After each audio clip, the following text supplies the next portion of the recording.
Conoce el bienestar de Dios para tu vida a través del programa Tu propósito en mí, con los pastores Albeiro y Ofir Miranda. Tu propósito en mí. Sean todos bienvenidos.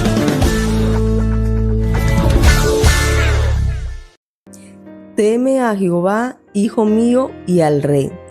No te entremetas con los veleidosos, porque su quebrantamiento vendrá de repente. Y el quebrantamiento de ambos, ¿quién lo comprende?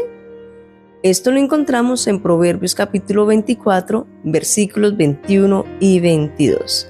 Muy buenos días, bienvenidos.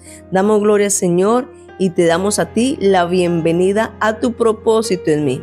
Damos gracias a Dios por permitirnos despertar, por permitirnos abrir nuestros ojos y disfrutar un nuevo día, sabiendo con toda seguridad que el bien y la misericordia del Señor hoy también nos seguirán. Así es, esposa, mis amados, muy buenos días. Que el Señor hoy te sorprenda con bendiciones en abundancia. Vemos pues en este proverbio el deseo de Dios, el anhelo de Dios, que usted y yo seamos más bendecidos, que usted y yo determinemos con quién vamos a andar. El adagio popular dice: dime con quién andas y te diré quién eres. Cuando usted y yo determinamos que nos vamos a juntar con gente que nos edifique, no con amistades que nos lleven a hacer lo malo, lo perverso. El veleidoso son aquellas personas que son inconstantes, que hoy están pensando quizá en hacer algo bueno, pero resultan haciendo algo malo. Gente con una tendencia a lo perverso. Yo tenemos que saber seleccionar con quién vamos a andar, porque hay mucha gente que resulta en cantidad de problemas. ¿Por qué? Porque no hace una selección previa de sus amistades. Así de sencillo. Tenemos que saber con quién estamos compartiendo para no resultar en problemas bien tremendos. Amada esposa, Encontramos en esta porción bíblica que esta palabra veleidoso se encuentra en el hebreo, significa cambiar. Una persona, podríamos decir lo que habla el Nuevo Testamento, como una persona de doble ánimo, una persona que no es firme, que no es constante, que no es de un carácter firme de ninguna manera, sino como dirían por ahí, así como piensa una cosa o como dice una cosa, dice la otra. Y no, nosotros tenemos que aprender a ser de una sola pasta, íntegros y más que todo sobre el carácter de Jesucristo, ser mansos y humildes de corazón y siempre bibliocéntricos, y eso va a ayudarnos a nosotros a no caer en quebrantamiento de ninguna manera, sino cada día de ir como la senda del justo, de gloria en gloria, hasta que el Señor se glorifique en nuestras vidas. Hoy oramos para que Dios te bendiga, te sustente, te cuide, y hoy sea un día de muchas y grandes bendiciones para ti y para todos los tuyos. Que Dios ministre sanidad, fuerza, vigor y todo lo que necesites para que tengas un día súper excelente en Cristo Jesús. Amén. amén. Y como si fuera poco, Dios nos sigue bendiciendo a través de su palabra. Seguimos estudiando este hermoso evangelio de Marcos. Ya vamos en el capítulo 11 y vamos a estudiar los versículos del 15 al 17, donde tiene un título que dice La purificación del templo. Dice la palabra de Dios siempre en el nombre de Jesús. Vinieron pues a Jerusalén, y entrando Jesús en el templo, comenzó a echar fuera a los que vendían y compraban en el templo, y volcó las mesas de los cambistas y las sillas de los que vendían palomas, y no consentía que nadie atravesase el templo llevando utensilio alguno. Y les enseñaba diciendo: no está escrito, mi casa será llamada casa de oración para todas las naciones, mas vosotros la habéis hecho cueva de ladrones. Miramos un texto en el cual Jesús, con un celo por la casa de Dios, qué bueno que podamos entender que la casa de Dios no es un negocio, que la casa de Dios no es el lugar para hacer cosas. La casa de Dios es el lugar donde usted y yo debemos frecuentarla, es para comunicarnos con Dios, para tener conexión con Él, para llenarnos de su paz, de su presencia.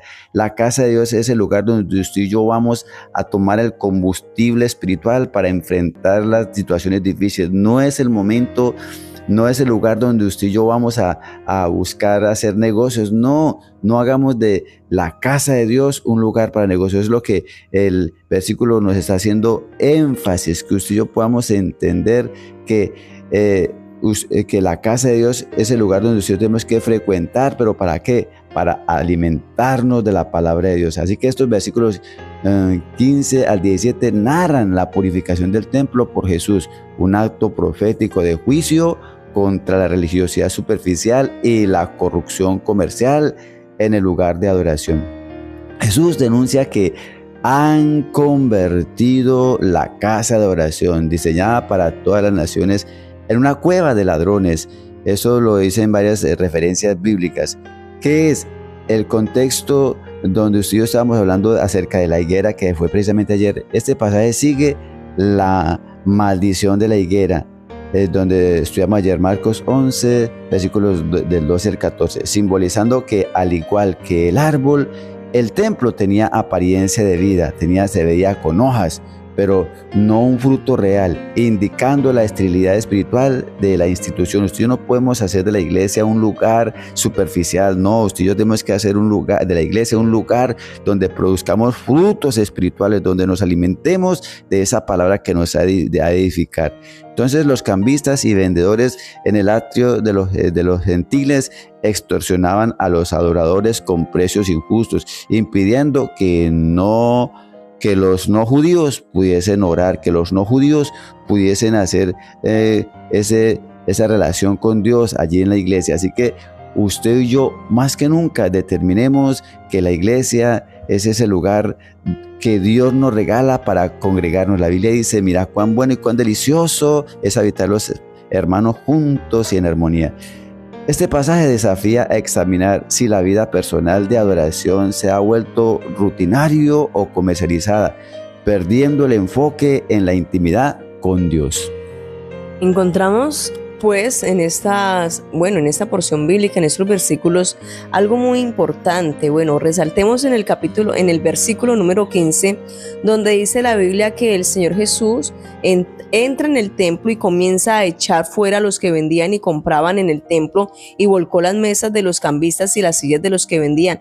Miramos algo aquí en el Señor Jesús, y no es una ira. Acá no encontramos que algunos dicen, no, es que el Señor se enojó, es que el Señor se iró. No, Él actuó con determinación, Él actuó con una vehemencia, Él actuó con un dominio propio, una templanza, que sabía qué tenía que hacer en la casa de Dios, en el templo, y tomó la decisión de hacerlo. Es decir, mi casa será llamada casa de oración, y ustedes le hicieron un cueva de ladrones, así que se va de acá todo lo que no está bien. La casa de Dios se respeta, y esa determinación, que nosotros aprendamos a colocar orden en la casa de Dios. La casa de Dios es para orar, para estudiar la palabra, para alabar, y no permitir la distracción de ninguna manera. En la casa de Dios la gente va a conectarse con el Padre Celestial, y nosotros tenemos que aprender a tener ese respeto por la casa de Dios. En la casa de Dios no se anda jugando, en la casa de Dios no se anda interrumpiendo cuando la gente está orando, charlando, haciendo bromas. No, en la casa de Dios nosotros tenemos que aprender, y más cuando la gente está orando, cuando la gente está estudiando la palabra.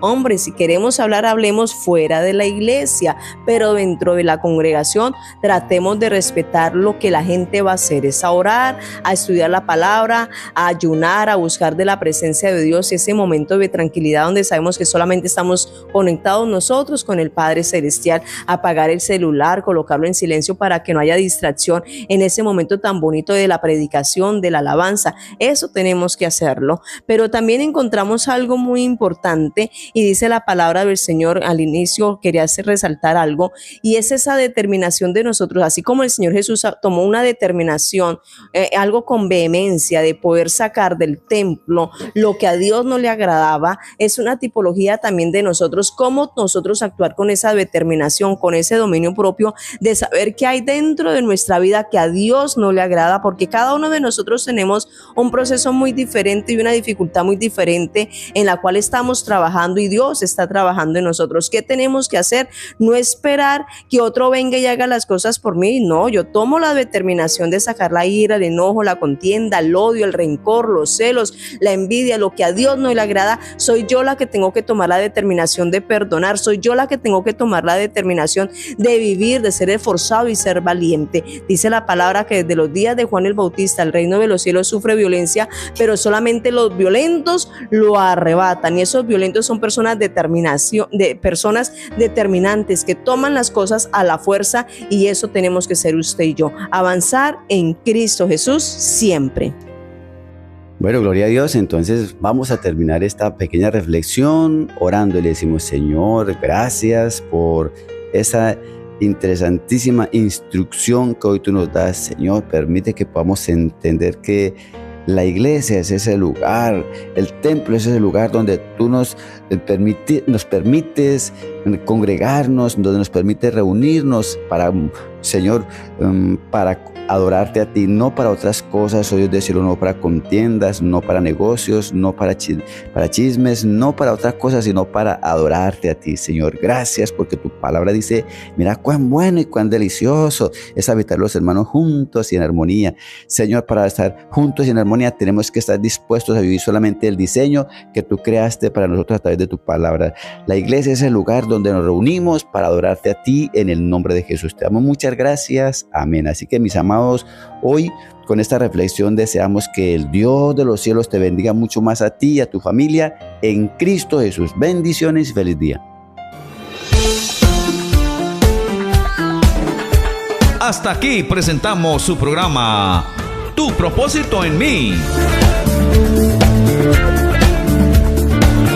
con los pastores Albeiro y Gofir Miranda. Para más información llámenos al 312-484-1234. Estaremos con ustedes en otra próxima oportunidad en su programa Tu propósito en mí.